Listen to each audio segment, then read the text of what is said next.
Oh my God, guys! Welcome back to Corey's Confusing Book Reviews, where we talk about the random books that that I've been reading lately, and this is the queue that we're going through for today. So this is what will be coming up next, assuming I get these videos out in order. Sometimes I put them out in the wrong order. Sorry, guys, but and these are the books we've we've done today. So we've been jibber jabbering for like 2 hours now, so I think we're the energy level is we're gonna have to work on it. But yeah. Yes, book reviews. Today's book is Index Card RPG, Master Edition. Modificus or whatever. This is an RPG book. This is Dungeons and Dragons. Dungeons and Dragons, like tabletop RPGs. This is a rule book for that. So, in case you're not aware, a while back, if you've been following my channel or whatever, a while back I put a video where I was all snippy and stuff about some controversy going on with Dungeons and Dragons. Not super important, but anyway, I made a commitment that I was going to look into some alternative tabletop gaming books, and this is one of the books that I continue. The D&D situation, I think, is mostly resolved. So I am back to buying Wizards of the Coast stuff, but we still have. I still will be buying alternative stuff. I made the commitment back then. I was going to continue buying, at least for the next year. I was going to buy some alternative stuff, but I'm no longer boycotting Wizards. So you might see some Wizard stuff coming up because they resolved the situation after everybody made a tizzy about it, like I did. So, I single-handedly fixed it with my rant, guys. Well, it couldn't have been the thousands of people who canceled their D&D Beyond subscriptions in the fallout of their state. Anyway, controversies in D&D nobody cares about. If you're not a D&D nerd, if you're not interested in tabletop gaming, maybe this is not the book. Maybe this is not the video for you. This is not the book for you. So if you can too long didn't watch, if you're not a D&D or tabletop gaming nerd, maybe you just skip this one if you haven't figured that one out yet. If you are, I will just say the too long didn't watch. If you are one of those nerds, this is great. I loved it. We'll dig more and a little bit more into it, but it's good. It's good. I love it. So yeah, let's do a little bit of blurbs here. NX Car RPG says the system is a full-blown D20 roleplay system tested by thousands worldwide. This is a do anything fast, friendly rule set you've been looking for. The heroes build, equip, customize, and involve players from all of.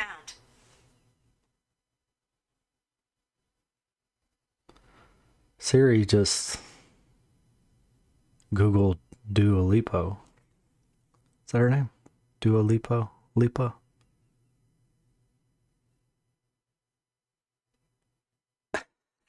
What? Okay, anyway. Tons of gear, power, and awesome abilities to make your ideas awesome. The world's 5 full worlds, sci-fi, fantasy, Weird West, Ice Age, and Supers. All maps, lore, and detail you needed to go deep. The Guts. Master the game with deep thinking on monsters, game mastering encounters, and story design. So this is not D&D specific. This is not like Forgotten Realms or whatever. This is like a completely like reimagined kind of D20 rule set. It's much more simplified. I'm not going to explain like every rule here because I can't remember them all, but basically it has the concept of rooms, and each room has like a target difficulty, and you just roll a d20 and you have like one of the cool things that I like about this system, I think it's this system, is that you don't have ability bonuses. Your bonus is your ability. So if you have a +1 strength, you just have a +1 strength. You can add that in any strength roll, right? Instead of having like, I have a 20 strength, but that translates to a +4 ability bonus, and then the +4 is the only thing that actually matters, right? Like, is your if in D&D 5th edition, if your agility is what, 16 and 17, your ability bonus is the same. It's still what, +2 or something like that, +3. It doesn't matter. It's not until you get up to 18, and then it becomes the next. So it's completely, it never comes into play. Your raw strength score really never really comes into play. It just gets capped at 20 or whatever, which I'm like, well, you could just cap it at +5 ability bonus, or +4 ability bonus would be the same thing, right? Anyway, you guys will get what I'm saying. So yeah, it just uses like, so you have a room, and your DC for a room, you'll just set the D20 on the table or wherever it says is a 14 DC, and you just set it on 14. And then all the skill checks, everything that they try to do is with that skill. And then you can add different bonuses and stuff based off of, but so something can be easy or it can be hard, and I think you add something is easy, you take the roll bonus -3, and something's hard, you add 3 or something like that. And so, like, depending on what you were trying to do, so like if you were trying to do something that was difficult, and the GM would say, well, that'll be a hard roll hard, and so you'll just add 3 to the difficulty for the roll. You know exactly what you need to roll. You don't have to do like any complicated math or whatever. So it's basically like saying roll disadvantage or roll advantage, or just roll even, right? For any given roll, we just add +3 or -3. It's not advantage or disadvantage, but you get what I'm saying. The logic is simplified, and it's just based off of how you describe what you're trying to do or whatever. The DM will say, just roll hard or roll easy, and then you have certain abilities that you can use that will turn things into easy rolls or will cause it to be hard or whatever. Like if your character was using an ability that made you fatigued for the next round, that might make all your rolls hard for the next round. You know, you got like, or like there was reckless. Like, you know what reckless is with the barbarian, right? Where you get advantage on your attacks, but all the enemies get advantage against you. An example in this system might be, if you had reckless, you get to roll as easy against the target, which is of course the target. So if it's 14 or whatever, you get to roll 11 or better, and you hit. But the enemy also gets to roll easy against you, so they get to whatever your AC or what defense is, would be -3, right?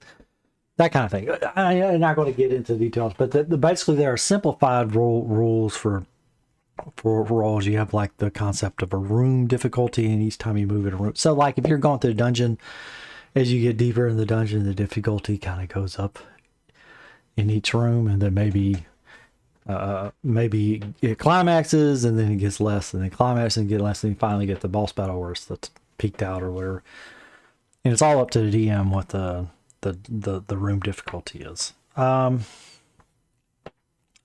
There are things are just hearts or whatever. Hearts are like 10 points of damage or whatever, 10 points of effort. You can roll against effort for just about everything. So if you need to pick a lock or wherever, you got to open the door or whatever, and you would do your difficulty roll, which is the room roll, and then you get to roll for damage or roll for effort, and you get to take that damage. So it was like, if it was a 1 heart lock or whatever, it would take 10 points of effort to clear it or whatever. So basically everything turns into an attack roll.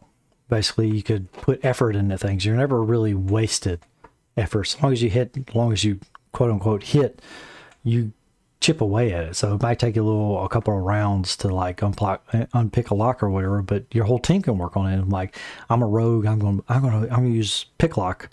It's like, okay, well, do you have your thieves tool? Yeah, I have thieves tool. Well, okay, roll easy, and so you get a little bit easier to hit or whatever, and then you do your thieves tool. You would roll an effort for your thieves or whatever, for your tools or whatever, and then you say, okay, well, I'll roll an 8, and there's 2 more damage, and then the barbarian said, well, I want to bash the locks to help get it unlocked, and then he'll roll effort, and then he said, well, I did 3 damage, and we opened the lock, because it's only 10 damage and you did 11 or whatever. 10 effort and you did 11 combined through the party. So there's a way that things can take a while to work on, but it's not just a pass or fail, right? You can just kind of chip away at something. And if you did something, it gets easier the more you do it. Like you're not... Like in D&D, some things are just impossible, right? Like you set a DC of like 24 or whatever, and everybody keeps rolling low. Well, that's really sucks, right? Because nobody's getting anywhere. Like, and then are you going to allow them to continue to? Like, here's an example. Like if you're interacting with a PC or whatever, and they're all trying to convince the NPC to do something each time you roll, usually the DM only allows you a certain number of rolls to try and like convince a PC, whereas in this system you could have it set up to where there's a certain amount of difficulty, and eventually you can convince them through effort to wear them down, and so that's the whole. It has that central thing is the room difficulty and effort. Everything has a certain amount of effort to get through, and also everything happens in turns. So everything is always in turns. So even, other than like you travel from the tavern to the keep or wherever to talk to the king, you don't do rounds for that, but every like dialogue is all in turn. Everything happens in turns, which is an interesting concept. There's no like in combat. So you have like this in D&D, you have in combat versus out of combat. In initiative, when you're doing things in initiative order versus when things are kind of free form. But with this system, as best I could tell, everything is meant to be in turn or in initiative order, in turn order. So which is kind of basically keeps anybody from not participating, because when you're out of combat, right, some players, they're not as forceful at the table, and so they, some players can kind of really dominate a table, right? They're very big personality, like in person they are a big personality. They can kind of dominate the table, and so this I think prevents that a little bit, where everybody's got a chance to do something. They have their time to do the thing that they're going to do, right? Which I think is kind of a neat concept. I've never played it. I would love to play this system, but I haven't gotten to play it yet. But it's a really great book. I got this little hardback or whatever, and it has all of this like black and white and red kind of art in it. So it has so it has the rules and stuff like that. It has a player's guide to teach you how the players are supposed to play, how to build your characters and stuff.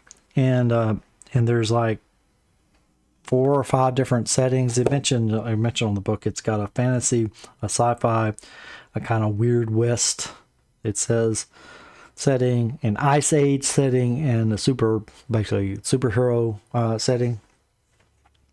And you can build characters in each one of those settings. It's just using the rules in the book here. And it also has the world settings, like in the book. It talks a little bit, gives you a baseline to start talking about the different worlds. And also like this Vigilante City here, which is like the superhero world or whatever. And then you have Ghost Mountain, which is like the Wild West kind of setting. And then there's a sci-fi setting called Warp Shell, and Alfheim, which is the fantasy setting. So it's got different settings here, which is about half the book. So about half the book here, the ending path of the book is basically just talking about settings. There's magic. They talk about magic if you're in a setting that has magic, It has various tables and everything for like monster tables and stuff. It's got loot, a monster setting, like all of the monsters descriptions. It's got a little GM's guide, which was interesting. Which I think it's interesting. It talks about the different types of rooms, which is probably for a DM worth the price of admission. Is talk about how to put stories together, which basically thinking about story, doing your story, thinking about your story as a series of rooms, and then it talks about room design and the different types of rooms. So it literally goes through and talks about different. There's the barrier room. There's a tangle room, encounter. Let's see. Pinch, lock, kite, ambush. Basically, have all of these different types of rooms that, based off of how their design, can offer different challenges to the players, both kind of tactically and strategically, but also as part of the story and stuff. And it talks about it like physically, that's the layout room, but also you can kind of use that as a concept for how the like social encounter kind of works or whatever. So anyway, it's useful in that respect for a DM to just read as thinking about rooms in that way, and thinking of like a node based kind of system where the players can't get. I mean, I think a lot of DMs already thinking that way, but having it like really spelled out, it says, the players can't just go anywhere. They can go from this point to this point. For instance, so like they're at the tavern now. When you're doing your DM prep, it's like, well, they're at the tavern now. Where can they go from here? Well, they can go. They can leave the town, and there's only one road out of this, so they can go to the road.